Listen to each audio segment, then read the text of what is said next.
Welcome to the podcast, Anthony, where it's very much chat shit, get fit with the vibe of things. But and we are going to go into more chat and shit now. We're going to start, as we start every Chatting with PTs episode, and as we love to establish our guests' top 3 gym pet peeves. But we are going to rank these using our ranking scale. So, Tom, what have you got for us this week? Oh, I tell you what, we have to go back to the RPC scale here, Bill. Okay. Just because I'm loving Anthony's accent, so we've got to get him to say it. So, Anthony, in the fitness industry, we use the RPE scale, rate of perceived exertion. Yeah, that's our one cycling too. Yep, on a scale 1 to 10, like what is the most worst thing ever? We do the RPC scale, which is rate of perceived country. So you're obviously of course on this podcast, yeah. Oh yes, yes. Oh yeah. Oh, we're definitely allowed. I mean, I hope I've never really asked Bill, but like nearly 2 years in, yeah. Bill, are we allowed to swear, Bill? I mean, the title has 2 got a years swear too word late, in it. but Well, that is true. That's what I was hoping. Yeah. I can't even advertise my podcast at work because of the fucking swear word in the podcast title. Got to spell it Shot out. myself in the foot here. Yeah. Oh. But rate of perceived country, with 1 being like, that's all right actually, but 10 being like, no, that's mega cunty. That's really annoying. Yeah. So we'll go for it, Anthony. What's your first gym pet peeve? Obviously, any health pet peeve really is. Yeah, I suppose a lot of ours will be, the intersection of cycling and gym, and I think it's like I'd call it headless chicken stuff, and that could be for running, gym, cycling, anything. But I think it's just the idea of not knowing why you're doing what you're doing. It's just so counterintuitive to any other area in life. No matter what your job is, you have KPIs, and if you're on track on something. But some lads will literally go to the gym 3 days a week for 10 years, see fucking zero improvements. Like, they don't look any different than 10 years ago. But they'll persist at it, and it's bizarre. So it's that total lack of direction or clarity or anything. You're right what you're saying there, is how in so many other aspects of life, you don't go in blind. You go in with, like, education, or you go in with guidance, whereas people in the gym, they seem to just think they can do it themselves half the time. And they'll just go in and go rogue, and they'll see nothing. Yeah, but it's also like if you're doing anything else in life and you're seeing zero improvement for that long, you would think, you know what? Yeah. Like if you were painting your house, but there was no paint coming off the brush, you'd be like, you know what? I've had this for 10 years.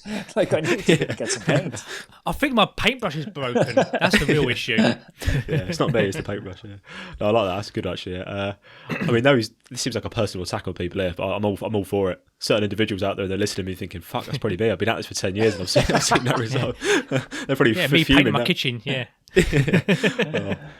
I mean, yeah, in terms of cuntiness, where do you think, Tom? Where's that on the scale for you? I'm going to give it a 6 because I'm kind of one of those people who as long as people come to the gym, I'm happy for them. However, if it's people who like constantly complain that they're not seeing progress and they are doing what's the definition of insanity? It's doing the same thing over and over again, expecting like this, something to change, expecting something different. So it is annoying when like people keep complaining like I'm just not seeing results. It's like, well, yeah, you're just like coming and not really, you're just doing the same shit over and over again and just not seeing any kind of change here. Yeah, of course. So in that regard, it's annoying. But in general, I'm going to say it's a 6 for me because I'm a little bit more optimistic. I'm just glad to be seeing people in the gym. So I'm going to go for 6. I'm going to go for 6. Yeah.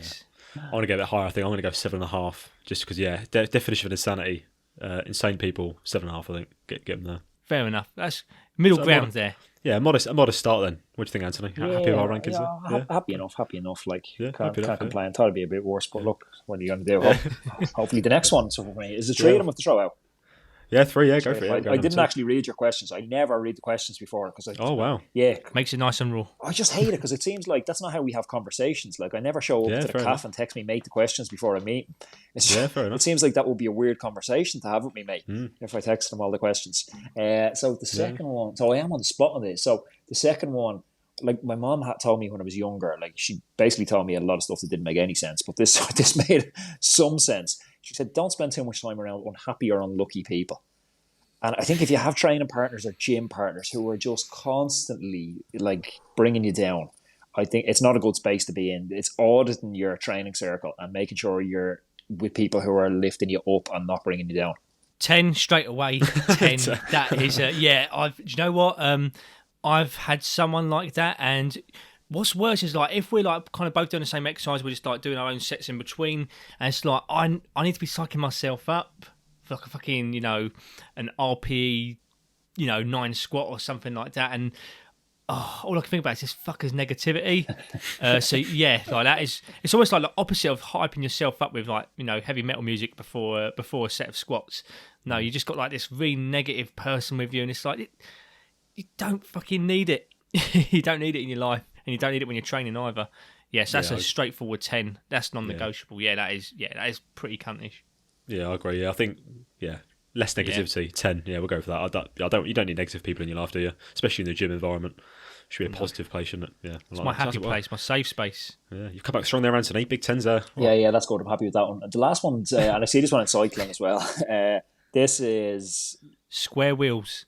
Square wheels holds more cyclists back than you know. It's a lack of goals. Like if I was coaching an archer and I said to him, shoot, like what's he going to say to me? Like, what am I shooting at? Like once he knows what he's shooting at, once he knows what he's aiming for, that changes everything. You can start to calibrate and judge one shot against the next. You can start to, you know, make plans for progression. But if you don't know what you're shooting at, sure, you may as well nearly stay at home. And I see that in not just cycling, but gym, running, any other sport. Lack of clear goals. Yeah, that's a good one. I've spoken about that before actually on a YouTube video, I think, and it kind of links to the first one as well, doesn't it? With people kind of not really having any idea of what's going on. Yeah, they're expected. If you haven't got a goal, how can you expect to sort of measure where you're going? You're never going to know if you've succeeded or if you've failed, even if you haven't got a goal. So I like that. I mean, sometimes it's just naivety, isn't it? I think I'm going to go 7.5 again, much like I did with the first one. A lot of it is just people being sitting on the fence. Yeah, do you know what?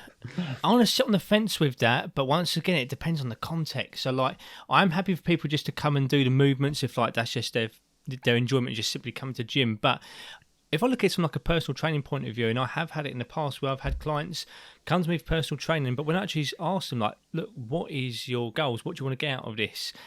And I just simply don't get an answer. And because of that, like, what am I supposed to do for them? I've got no framework to work from here.